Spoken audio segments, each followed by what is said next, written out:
Olá, bem-vindos ao canal Outras Rimas, eu sou Juan Acosta. Vou fazer esse que é uma mini biografia, um resumo, uma introdução para a obra do Edgar Allan Poe. Então, basicamente, o que a gente pode dizer, tá? Edgar Allan Poe, ele é um escritor norte-americano, tá? Que nasceu em Boston. Ele nasceu em 1809.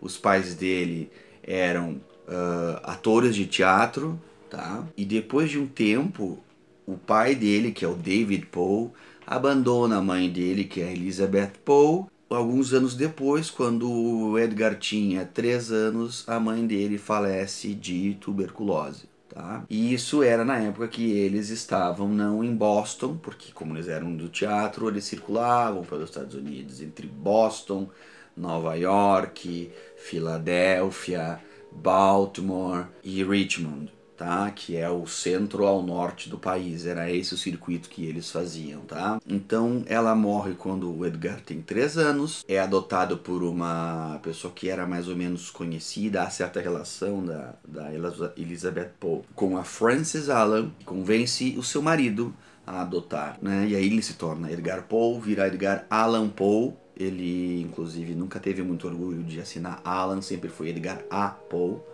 Parece que tinha uma vergonha daquilo. Quando ele tinha entre os seus 6 e 11 anos, eu vou chutar aqui, eles tentam a vida em Londres, então Poe faz, vamos dizer assim, uma parte do que seria o ensino fundamental dele em Londres, e depois eles voltam para quando a situação econômica melhora, eles voltam para Richmond, onde eles moravam, em Virgínia, nos Estados Unidos, e ele entra na Universidade de Virgínia, que tinha recém 1 ano. Ali ele começa a estudar, aí já tem alguns probleminhas assim com dívidas que ele contrai, teoricamente através de jogos de carta e jogos de aposta e provavelmente com bebida. E $2.500 para os anos 20 do século XIX é muita grana, e aí o pai adotivo dele se recusa a pagar e ele então sai dali. Enfim, ele se alista no exército em Boston, cidade natal dele, e fica com o nome de Edgar A. Perry. Ele bota um outro nome, tá? E lá ele publica o seu primeiro livro de poemas, Tamerlane and Other Poems, tá? Isso em 1827, né? Só diz escrito assim, por um bostoniano, não bota o nome nele nesse livro. 2 anos depois, a mãe adotiva dele, com quem ele tinha muito carinho, a Frances Allan, falece de causas, a gente não tem muito certo do que ela morreu, mas certamente se fosse de tuberculose nós iríamos saber, alguém iria nos dizer. Então ela falece e provavelmente ele apareceu lá pro enterro, fica algum tempo lá, o pai dele que tinha meio que ficado de cara que ali ficou devendo lá na universidade, ajuda ele, dá umas roupas e aí ele fala que ele tenta se alistar em West Point. E aí o guri vai para Baltimore. Bom, chegando lá ele encontra a tia e a prima dele, a tia Maria Clam e a prima Virginia Clam. Em 31 ele se manda para Nova York publicar o seu segundo livro de poemas. Depois ele retorna para Baltimore, onde vive a família dele, e aí ele tenta a vida como escritor. Aí ele tem essa relação com a prima dele, Virginia Clam, e a Virginia Clam nessa época era bem novinha, e eles passam um tempo ali, né? Ele tenta uns concursos de melhores contos e poemas, ele não consegue, mas mesmo assim que ele não consegue, essa revista que fez o concurso publica vários textos dele nessa época aí, tá? Ao longo de 32. Então mostra que ele tinha certo talento, mas os caras exploraram ele ali porque não pagaram nada pra ele pelo jeito, né? Não tem nenhum registro dele que ele tenha ganhado dinheiro com essas publicações. O período mais fértil dali, economicamente falando, pelo menos, para a teórica Filipov, tá? Que é uma teórica, uma professora lá da USP, tá? Uma estudiosa de Poe. O período é entre 1832 a 1842. Aqui é quando ele publica alguns dos seus contos e resenhas numa revista chamada Southern Literary Messenger, e lá, depois disso, os caras acham legal os textos dele e ele acaba virando editor dessa revista. A revista é de Richmond, lá onde ele morava com os pais adotivos, tá? E aí ele vai pra lá, e aí ele descobre que a Virginia Clam, a prima, recebe um convite do primo dele, Nilson Poe, pra morar com ele, e aí ele fica meio, não deixa. E aí ele vai lá e casa clandestinamente com ela, dá um tempo e busca elas, né, pra Richmond, e aí eles acabam casando, trocam a idade dela, porque ela tinha 13, botam que ela tinha 21, e, enfim, naquela época, né. Então eles casam em 1836. Aí enquanto ele tá publicando bastante poema, bastante conto, bastante resenha crítica sobre livros, ele é um crítico bem ferrenho, ele é um crítico assim que fala a real que ele pensa, a ponto de criar umas inimizades. Aí ele tenta publicar então a narrativa de Arthur Gordon Pym, porque ele se dá conta que os editores querem um negócio, um texto inteiro, com uma história longa, e isso vende mais do que um livro de contos variados, né? Então ele tenta isso em Nova York e manda para os caras para ver, para uma editora chamada Harper and Brothers, que era de Nova York, e aí eles vão publicar isso aí só lá em 1838, que é quando o Poe abandona essa revista aí que ele trabalhava em Richmond e vai com a família para Nova York, e aí ele consegue publicar o texto dele. E aí em 38 ele passa um tempo só em Nova York, daí ele vai para a Filadélfia, onde ele vai passar um bom período, onde ele publica vários textos importantes dele, tá, em revistas variadas, e ele continua contribuindo para essa revista de Richmond, então ele vai publicando coisas. E aí 1840 marca o lançamento da primeira coletânea de contos breves dele, que são 25 no total, que ele chama de Tales of the Grotesque and Arabesque. E entre indas e vindas, e sai de uma revista e entra em outra, ele tenta sempre publicar uma revista dele mesmo, criar uma revista que se chama The Pen, e ele tenta negociar com editores e achar sócios e tentar vender números da revista. Ele chega a publicar anúncios de que essa revista vai sair, mas acaba não saindo. Depois ela se transforma em The Steelers e também acaba não saindo. E aí depois ele tem, em 41, ele publica a primeira versão de um dos contos que vai ser importante para ele também, que é Os Assassinatos na Rua Morgue. Esse texto é bastante importante na própria Graham's Magazine lá de Richmond. Ele mantinha contato com os caras, então ele continua mandando resenha crítica literária, poemas. Ele publica bastante coisas, porque vocês viram que ele começou escrevendo poemas e aí ele vai para os contos. Então era uma maneira de ele tentar sobreviver da literatura, que era o grande sonho dele. Depois ele volta para Graham's, depois ele sai de novo da Graham's, assim vai, tá? Outro texto dessa coisa das resenhas dele que é importante é uma crítica que ele faz pro Twice Told Tales do Nathaniel Hawthorne, em que ele critica que os textos, ele acha que os contos são muito grandes, eles deveriam ser mais sucintos. Aí ele já aproveita para dizer como é que ele acha que um bom conto deveria ser, que coincidentemente tem a ver com o tipo de conto que ele faz. Nessa mesma época ele publica O Retrato Oval e A Máscara da Morte Vermelha. Vejam que esses textos saíram mais pro meio do ano de 42, mas em janeiro de 42 foi quando ele descobre que a Virginia Clemm, a mulher dele, também dá os seus primeiros sinais de tuberculose. E aquilo começa a bater o Poe, e o Poe começa a voltar aí definitivamente à bebida. Então 42 que marca o declínio, que ele fica pipocando de um lado a outro e não tem uma revista certa. E aí ele começa a publicar textos dos mais macabros dele, começa aqui. O Retrato Oval, parece que tu tá enxergando que a mulher que está sendo pintada no Retrato Oval tem muito a ver com a mulher dele. A gente não pode afirmar isso. A gente não pode afirmar que tudo que o Poe escreveu é baseado na vida dele. Claro que não. O que a gente pode dizer é que talvez ele tenha usado a literatura dele como uma válvula de escape para aquilo que ele não concretizava em vida, ele jogava na literatura dele, né? Então ele vendo a mulher dele falecendo aos poucos, sentiu aquilo, ela vai morrer que nem minha mãe. E começou a explorar isso, né? Tanto que várias mulheres em vários contos do Poe morrem, né? Ele tem uma relação meio mórbida com a mulher. Aí quando ele sai dessa revista de Richmond, onde ele estava de novo, a Graham's, quem toma o seu lugar é o Rufus Wilmot Griswold, que vai ser o grande inimigo dele e o testamenteiro literário. E aí começa uma farpa entre eles, que esse cara tenta ser malandro com o Poe, tenta subornar o Poe, porque o Griswold era meio aproveitador, assim, ele fazer a coletânea de poetas variados e ganhava dinheiro em cima dos caras, né? E o Poe, quando percebeu isso aí, que além disso, de ele colocar os poemas dele, ele queria que o Poe escrevesse uma resenha, não sei que quantia ele deve ter pagado, se é que pagou, ele chegou e falou, olha só, daí eu boto os poemas aqui e tu escreve uma resenha favorável pra mim. Aí ele olhou assim, claro, eu escrevo tua resenha. Aí acontece que quando o livro é publicado, um tempo depois não vem a resenha, daí o Poe olha o texto e vê que tem 3 poemas dele, enquanto que outros amigos do Griswold tem tipo 20 poemas. E só tem 3 poemas do Poe. Aí o Poe, então tá. Aí ele pega e escreve. Falando que aquela galera toda ia ser esquecida, que o único cara que iria ser lembrado daquela galera toda que estava aparecendo ali ia ser aquele que foi injuriado e mal falado, ou que foi injustiçado. Foi mais ou menos assim que ele falou no texto dele. O resto será tudo esquecido, esse monte de poeta que está aqui dentro. E por mais cruel que tenha sido o que o Poe disse, ele foi meio profético, porque de fato o Poe é o cara, até hoje, né, é ele, é o cara lembrado daqueles poemas. E a gente só fala do Griswold por causa dele, inclusive, né.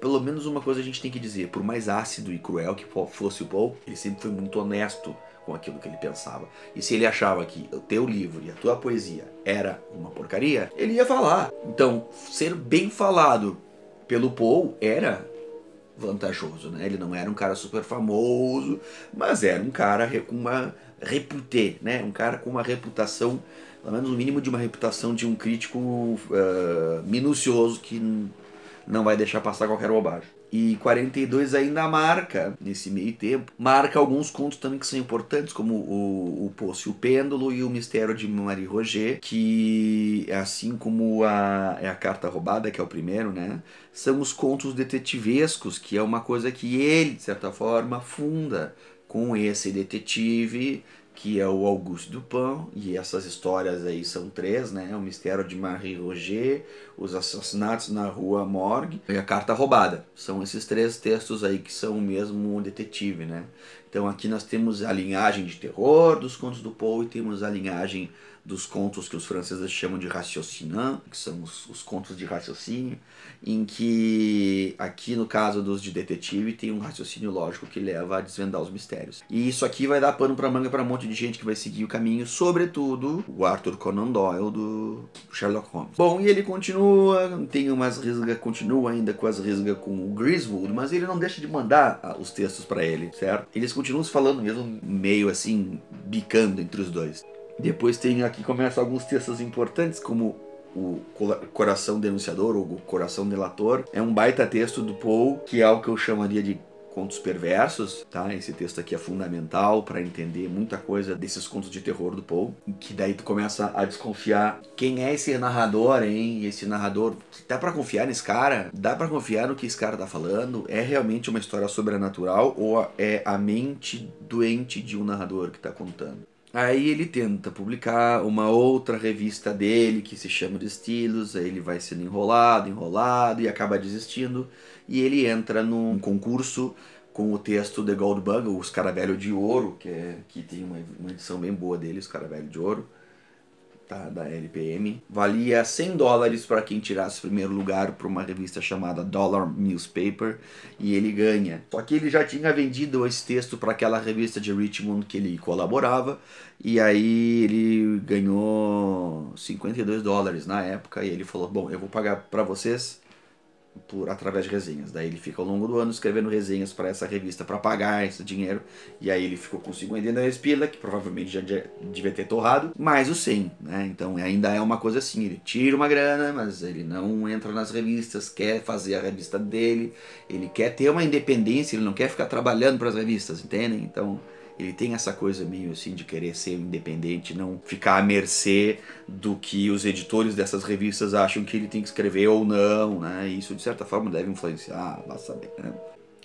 Bom, depois, em 43, ele publica então O Gato Preto, que é, acho que, o texto mais traduzido no português dele, que é importantíssimo, que é muito parecido com The Telltale Heart, então eu diria que esse também está entre os contos de terror, os contos perversos, né? Junto com O Coração Denunciador.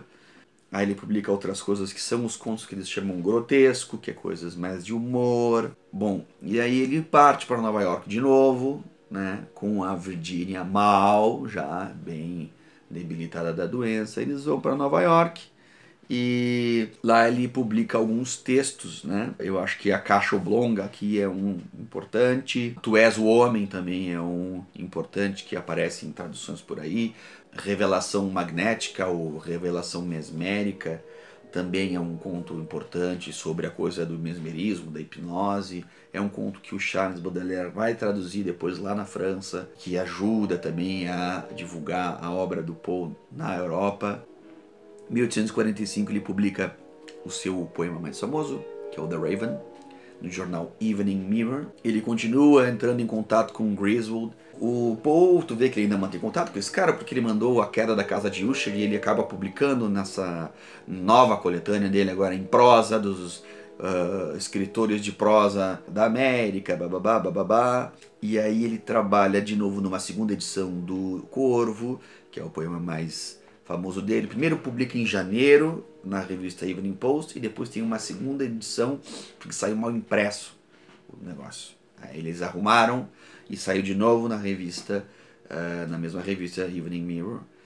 E esse aqui é o poema mais famoso dele, que tornou ele bastante famoso nos Estados Unidos, tornou ele bastante famoso na Inglaterra. E pelo menos no mundo anglófono, acho que é a coisa que mais deu ressonância para ele inicialmente. Bom, também na França, porque houve traduções do Poe na França. Mas a França pegou mais os contos, né?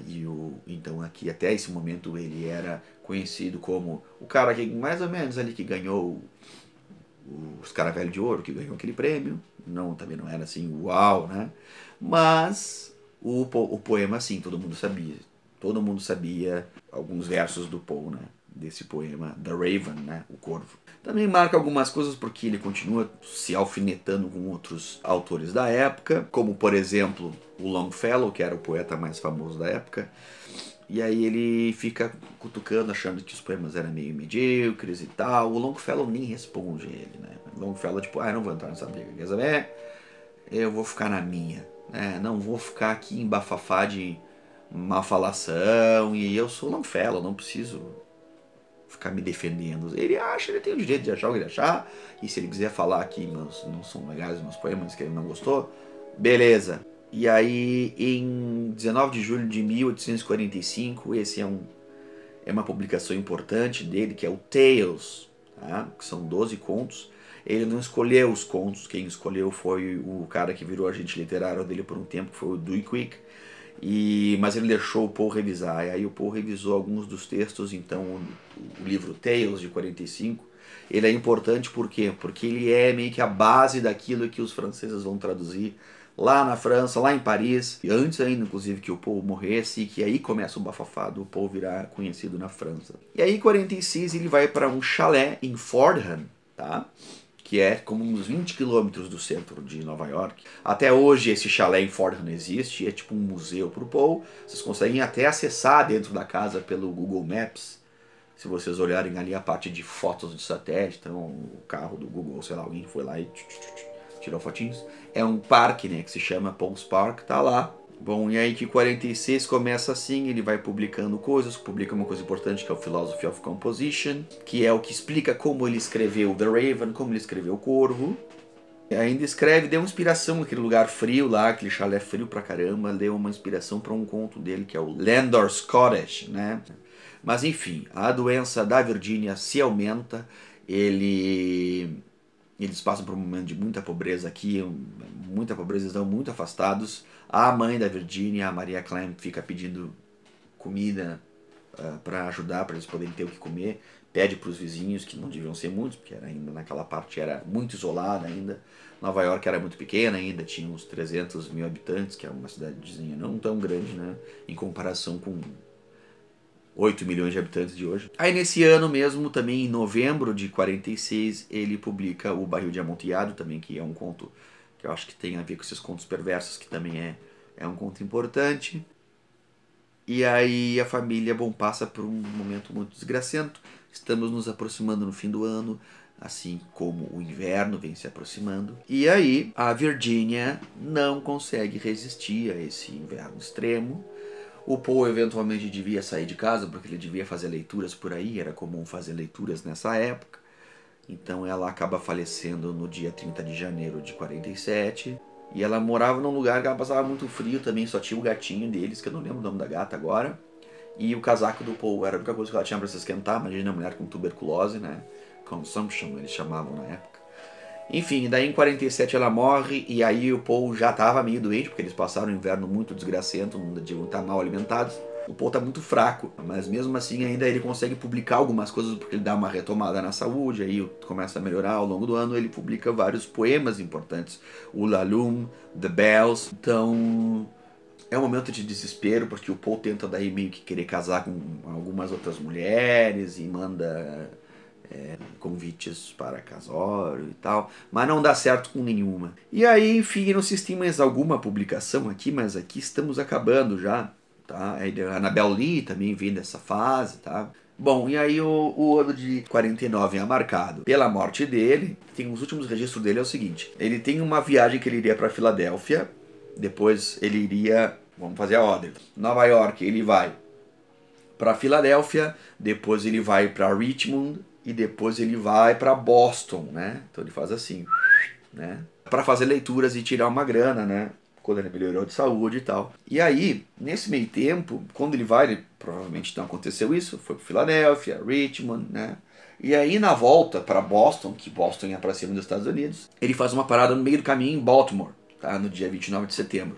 Então imagina, sei lá, o que aconteceu ali, ópio, álcool, basta saber, né? Mas o que se tem de informações é que ele é encontrado na sarjeta usando roupas que não eram suas, essas são informações que aparecem nas biografias, em estado alucinatório, né? No dia 3 de outubro. Então fez uma parada no dia 29, estava já quase uma semana perdido por aí. Aí ele é levado ao hospital lá, Washington Medical College, onde ele falece, então, às 5 horas da manhã, no dia 7 de outubro de 1849. Tá? E ele é enterrado no dia 9 de outubro no Westminster Church, em Baltimore mesmo. Né? Logo depois da morte do Paul, e vou dizer para você, se o Paul morreu em outubro, tá? Se o Paul morreu no dia 7 de outubro, lá pelo dia 15, Griswold já estava aproveitando a coisa, ele, editor lá de Richmond, se deu conta, o Paul morreu, e aí ele começa a entrar em contato com a Maria Clem para tentar ficar como o responsável pela obra literária do Paul, e ele consegue isso, provavelmente deu uma grana para a mulher, e como eles estavam naquela situação, né, a Maria Clem, tipo, tá, eu vou dizer, né, e como é que ela ia cuidar também daquilo, né? Então ela entrega pro cara, talvez ela não soubesse também da rixa entre eles, afinal de contas o povo ficava mandando coisa para ele mesmo, né? Então beleza, pegou e fez. E aí o Griswold pega e faz um volume de toda a obra do Paul e escreve uma introdução biográfica do Paul, metendo o pau nele, metendo o pau a ponto de inventar cartas que não se sabe se realmente existiram, mexer em cartas, que o biógrafo dele, eu mostro aqui porque eu ainda não mostrei a cara dele aqui, que é um dos que eu mais me baseei para montar minha biografia dele aqui, que é essa edição aqui, tá? Critical Biography do Arthur Robson Quinn. A Tatiana Feltrin também fez uma análise desse livro aqui que é bacana, vale ver. E eu também me baseei nessa aqui, que é uma estudiosa da USP, tá? Pelo menos o doutorado dela ela fez na USP, essa é a tese dela, tá? Edgar Allan Poe e Charles Baudelaire, trajetória, maturidade estética e poética, né? Dos dois, ela faz uma comparação dos dois, então tem uma parte biográfica dos dois, né? Que é legal também, isso aqui tá no repositório do acervo de teses e dissertações da USP, procura lá que tu vai achar. Bom, enfim, é aí que o cara faz isso, velho. Esse Griswold fica metendo pau, e aqui tu vê bem claro, assim, como ele manipula o texto, porque o Quinn mostra o original que ele encontrou do texto e as manipulações do Griswold. O que o Griswold fez com inveja ou com raiva da resenha que o Paul fez, ele faz uma maneira de colocar o Paul como um cara muito ingrato, um cara arrogante, ingrato e alcoólatra, simplesmente isso, né? Não questiona, não fala sobre a genialidade do Paul, Simplesmente isso, um cara assim que é ingrato comigo porque eu ajudei ele um monte, mas mesmo assim vejam como é. E aí ele suprime várias coisas que o Paul fala. Tem vezes que Paul agradece algumas coisas que ele não coloca. Olhando a biografia, vocês se dão conta pela reunião de documentos que o Quim faz, que o Griswold é muito canalha. E aí, o que acontece? Esses textos vão parar na França. Vários tradutores trabalham nessas traduções aí, porque começa a aparecer. Alguns fazem na maldade, não botam o nome do Paul. E aí uns processos judiciais em cima de uns textos. Aí os caras vão ter que assumir que, na verdade, o texto era do Paul. E aí Paris começa a conhecer quem é Edgar Allan Poe. Isso tudo foi com o Murders in the Rue Morgue, Assassinatos na Rua Morgue. E aí o Baudelaire toma conhecimento do Poe.